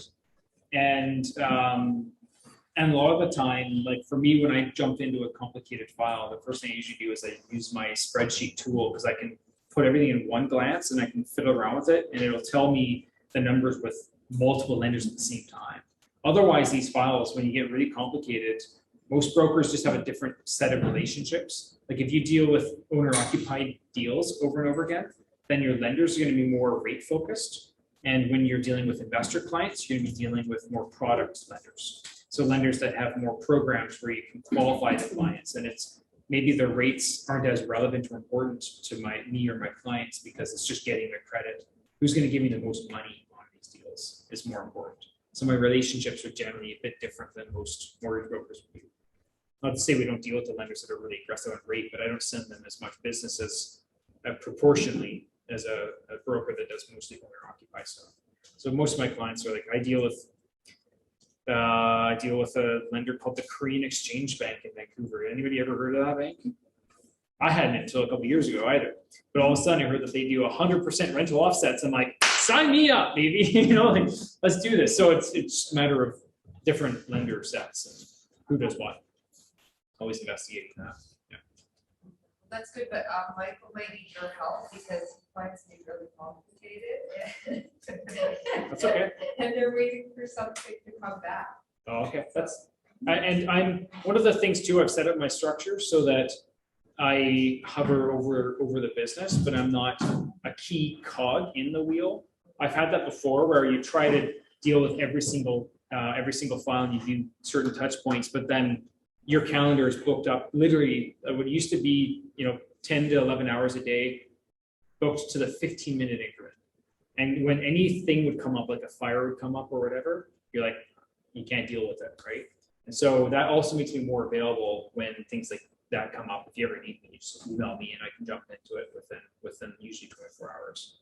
So it helps to have that system or approach where then you can kind of jump into things and whatnot. Usually Michael's pretty good about pulling me into something though if it is complicated. So yeah. Yeah. Any other questions? You guys are ready to rock? Ready to go buy a bunch of real estate? Buy some multifamily buildings? Yeah. Yeah. Yeah. Yeah. All right, I like it. Yeah. Cool. I got one more question, but maybe I'll shut off the Zoom meeting first. That we're not recorded. Yeah. Thanks everyone for joining.